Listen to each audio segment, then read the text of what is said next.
I had an interesting question recently from a reader who wishes to remain anonymous. And they asked, they basically said, Matt, I'm in such a crowded industry. How do I stand out? How do I stand out from the crowd? Because it seems like everyone's just a clone of each other, and I don't want to just be another clone.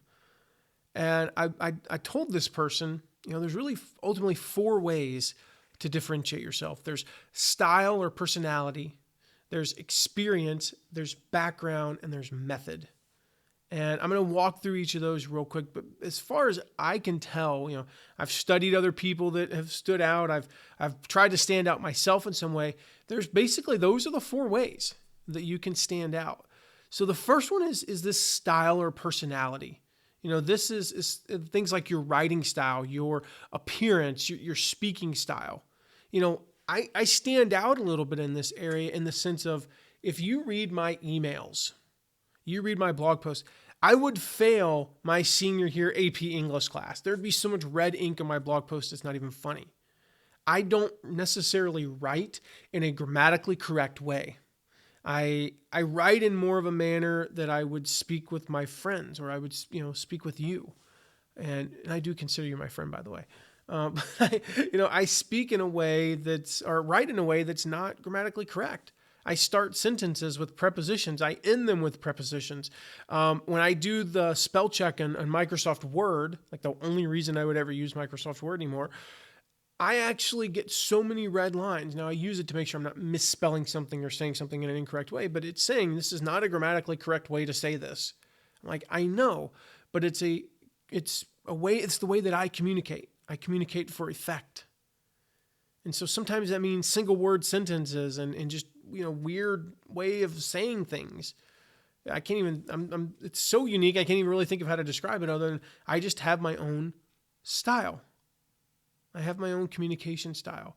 Maybe it's that, Pat Flynn, he stands out because he has his own unique wardrobe, kind of like he dresses a little bit differently than most online marketers. Maybe it's your appearance.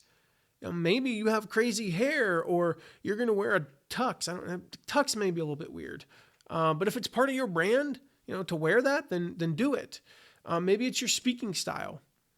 Eric Thomas. I think of Eric Thomas, Eric Thomas compared to, check him out, etinspires.com.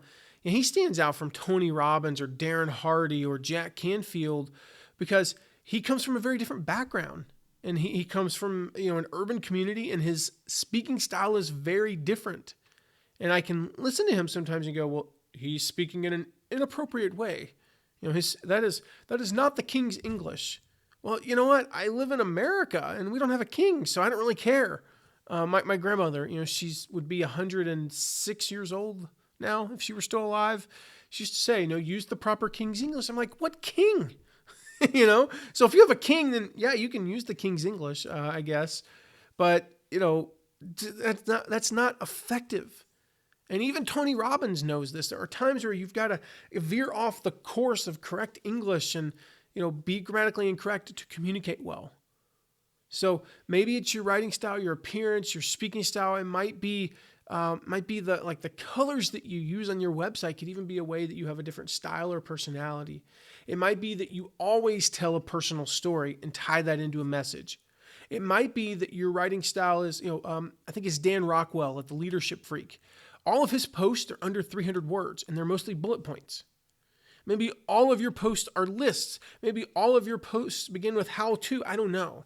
But those are ways you can stand out when you have a theme or a style that is a personality that is unique. The second one is experience. And what I mean by experience is your pedigree, your degrees, your credentials. If you have a PhD after your name, that's an experience. I'm going to differentiate this from background in a moment. Background and experience are different, but your experience is maybe you have a PhD. Your experience is that, you went to Harvard. Your experience is that you've had 10 plus years in this industry. I differentiate a little bit on experience in that I've spent 12 years doing this. Actually, 12 and a half years doing what I do now.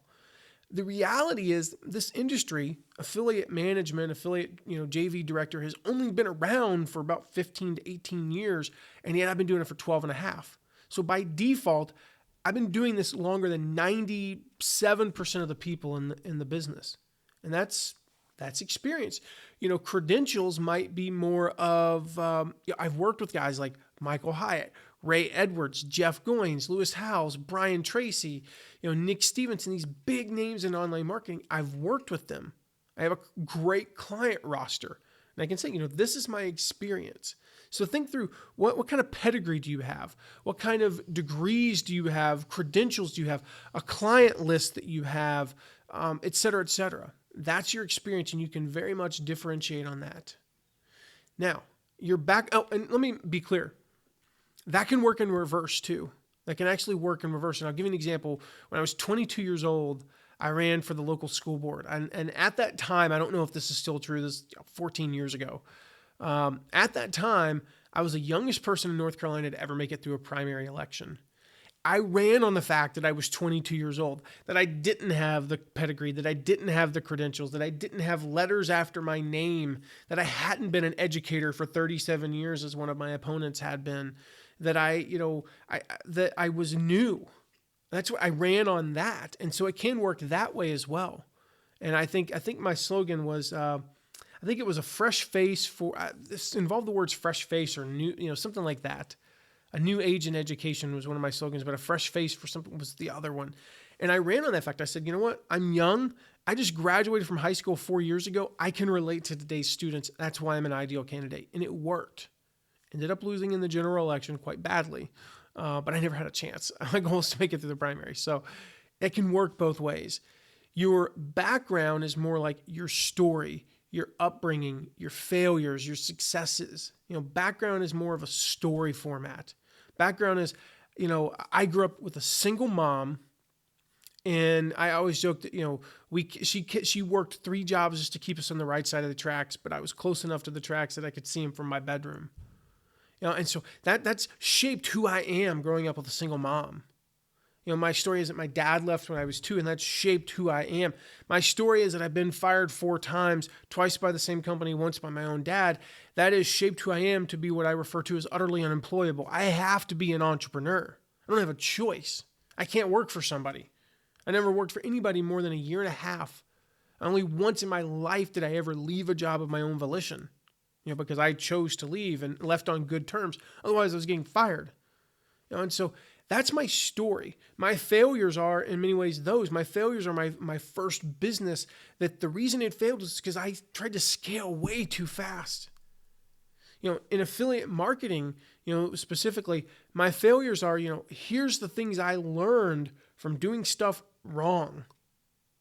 From just making really stupid decisions, or, a lot of it is, I'm going to try something and it's probably not going to work, or it might not work, as Seth Godin says.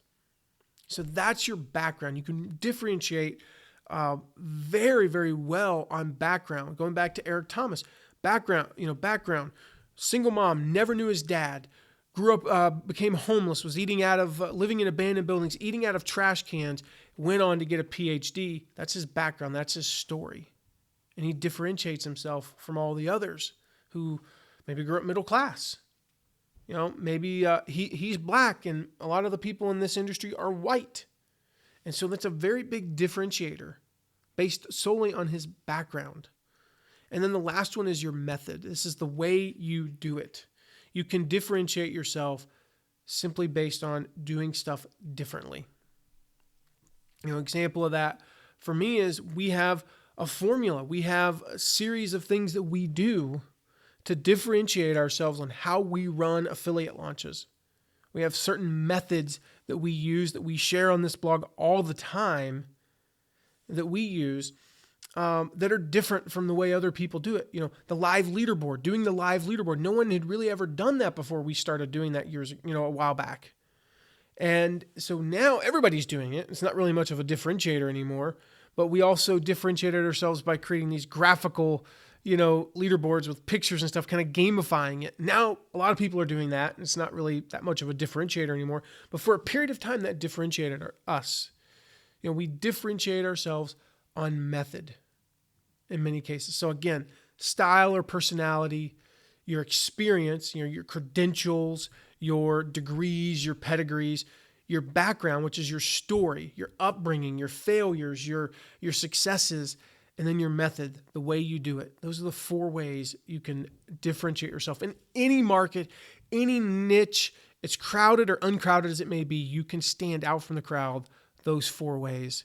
Guys, my name is Matt McWilliams, and if you're watching this anywhere other than mattmcwilliams.com, make sure to head over there. I talk about affiliate marketing, affiliate launches, how to make more money as an affiliate, and also how to get affiliates to promote your products. All that's at mattmcwilliams.com. I've got tons of free resources, free reports, free ebooks, free trainings, videos, etc., just like this one that you can get completely for free at mattmcwilliams.com. Guys, thanks so much for watching, and I'll see you next time.